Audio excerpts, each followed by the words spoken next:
भगवान शंकर ने पवन देव को बुलाया, तुरंत पवन देव को बुलाया और आदेश दिया कि इस अंश को अंजनी के पास ले जाइए। और पवन देव ने भगवान भोलेनाथ की वह बात जो भोलेनाथ ने रखी उस बात को पूर्ण किया। देखिए आप कैसे किया।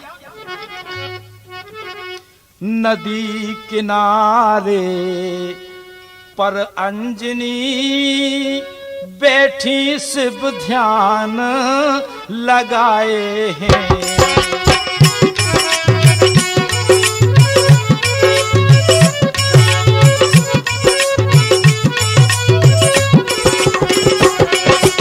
और पवन देव आ गए तभी वो शिव का अंश उठाए हैं।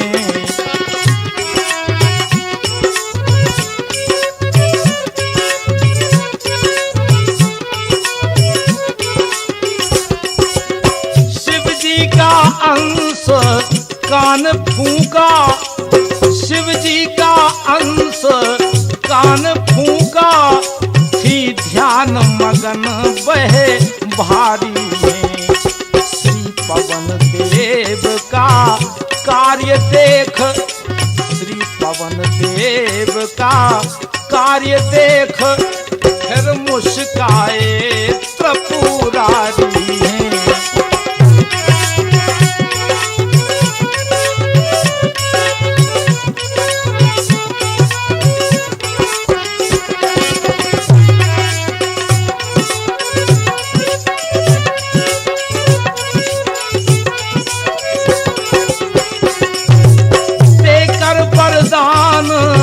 पुत्रवती का जब पवन देव प्रस्थान किया और पूरा शिव का अभियान हुआ और पवन देव को मान दिया।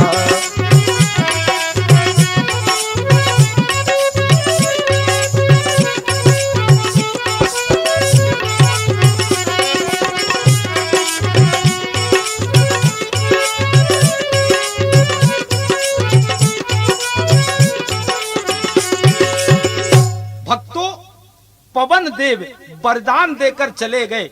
जब समय बीता और चैत्र मास में, जब चैत्र मास में चैत्र पूर्णिमा शुक्ल पक्ष दिन मंगलवार सुहाए थे, शिव के 11वें रुद्र रूप अवतारी बनकर आए थे।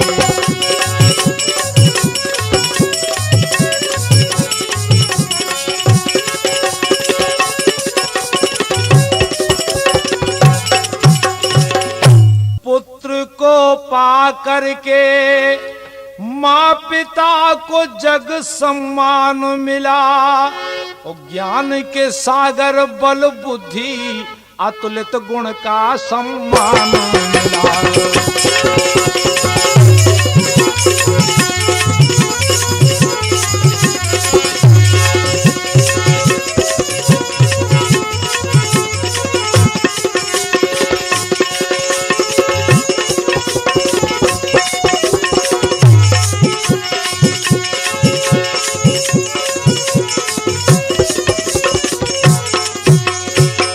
बंधुओं, चैत्र मास के शुक्ल पक्ष की पूर्णिमा तिथि के दिन भगवान शंकर की कृपा से वानर राज केसरी के घर हनुमान जी का जन्म हुआ।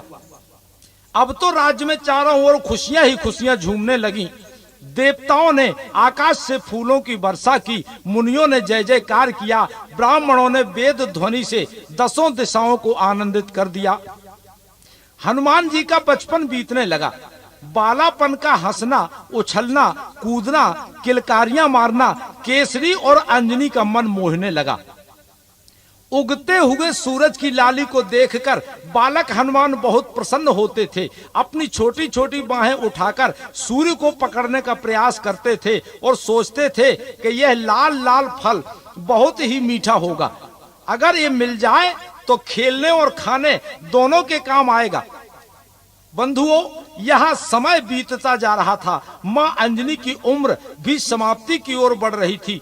बालक हनुमान अभी 3 वर्ष के ही थे। एक दिन अंजनी श्रोता बंधुओं, अंजनी की उम्र पूरी हो चुकी थी। उन्होंने ऋषियों की बताई हुई बात याद थी कि कल सूर्य निकलने के साथ ही उनके प्राणांत हो जाएंगे। यही सोचकर अंजनी बहुत दुखी हो रही थी कि मेरा छोटा सा बालक माता विहीन होकर दर दर की ठोकरें खाएगा, ना जाने उसके बाद उसके बालक पर क्या बीतेगी। यही सोचकर अंजनी की आंखों में आंसू छलके और बालक हनुमान के शरीर पर गिर पड़े तो मां अंजनी की गोद में हनुमान जी सो रहे थे और आंसू की बूंद गिरते ही बालक की नींद खुल गई। मां का उतरा हुआ चेहरा देखकर, आंखों में आंसू देखकर बालक ने जिद करके पूछ ही लिया। जब बालक हनुमान बार बार मां अंजनी से जिद करते हैं, बालक की जिद के आगे बंधुओं मां को झुकना ही पड़ता है। मां अंजनी बालक हनुमान को अपनी मृत्यु के बारे में बतलाती हैं कि कल सुबह सूरज के निकलते ही बेटा तेरी मां के प्राण निकल जाएंगे और मुझे इस बात का दुख हो रहा है कि हमारे बाद हमारा बेटा दर दर की ठोकरें खाएगा।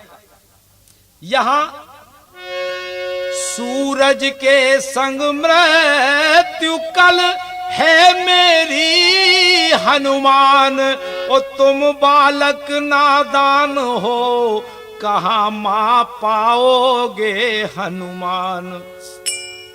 मां अंजनी की बातें सुनकर हनुमान जी मां अंजनी से कहते हैं कि मां, इतनी छोटी सी बात के लिए तू व्यर्थ में चिंता करती है।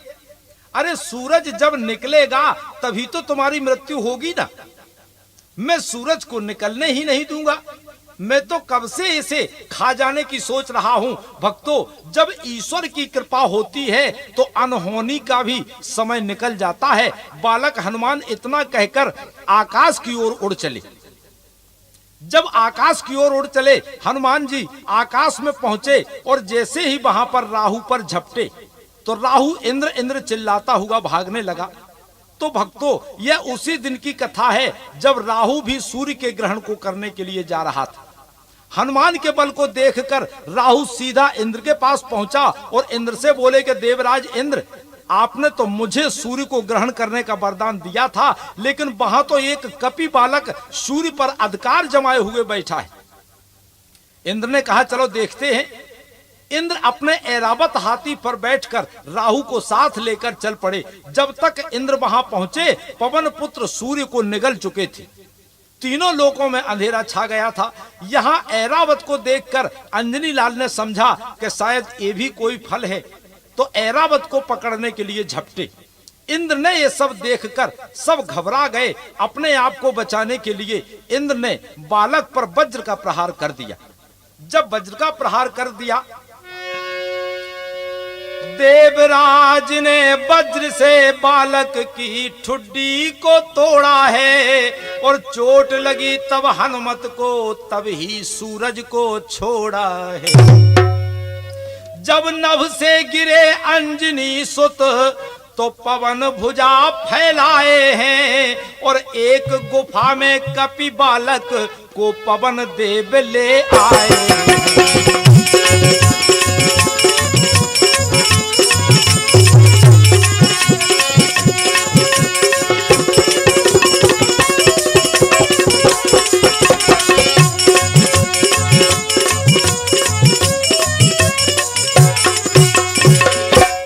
पवन वेग को बंद कर क्रोधित हुए बलवान, और ये तो विधि का विधान था, कपि को मिलना था वरदान। बंधुओं, देवराज इंद्र के वज्र से पवन पुत्र की दाढ़ी पर चोट लगने से उनका मुख खुल गया और मुख खुलते ही सूरज मुख से निकलकर भाग खड़े हुए। चोट के कारण अंजनी सुत मूर्छित होकर पृथ्वी की ओर गिरने लगी। पवन देव ने जब बालक को गिरता हुआ देखा तो अपनी बाहें फैलाकर अपनी बाहों में थाम लिया और उन्हें लेकर एक गुफा में चले गए। बालक की हालत देखकर पवन देव को बड़ा क्रोध आया और अपनी गति बंद कर दी, जिसके कारण तीनों लोकों में त्राह त्राह मच गई। सबका दम घुटने लगा। सभी देवता व्याकुल होकर पवन देव के पास पहुंचे। ब्रह्मा जी ने उस बालक के सर पर हाथ रखा। ब्रह्मा का स्पर्श पाते ही बालक हनुमान की मूर्छा टूटी। सारे देवताओं के निवेदन पर पवन देव ने फिर से बहना शुरू कर दिया। तो सभी देवताओं ने मिलकर पवन पुत्र हनुमान को वरदान दिया। ब्रह्मा जी ने वरदान दिया और कहा कि पवन देव, ये बालक अपनी इच्छा के अनुसार रूप धारण कर सकेगा। इस बालक की गति मन के समान तीव्र होगी, इसकी कीर्ति अमर रहेगी। राम रावण युद्ध में यह राम की सहायता करेगा। आज से इस बालक को महावीर बजरंग बली, अतुलित बलधाम और हनु पर प्रहार झेलने के कारण हनुमान आदि नाम से यह जाना जाएगा। तो भक्तों, मां अंजनी की मृत्यु काल की घड़ी में अंजनी लाल ने सूरज को निगल लिया, जिससे मृत्यु की घड़ी समाप्त हो गई थी। अब तो अंजनी मर ही नहीं सकती थी। बेटे के इस कार्य पर मां अंजनी बड़ी प्रसन्न हुई। उन्होंने अपने लाल को गोद में उठा लिया और माथा चूमने लगी। इस प्रकार मां अंजनी के प्यार दुलार से बालक हनुमान का पालन पोषण होने लगा। अब देखिए क्या था। प्रातः उदय होकर सूरज जब आसमान पर चलते हैं, उनके ही संग अंजनी सुत तो ज्ञान सीखते चलते हैं।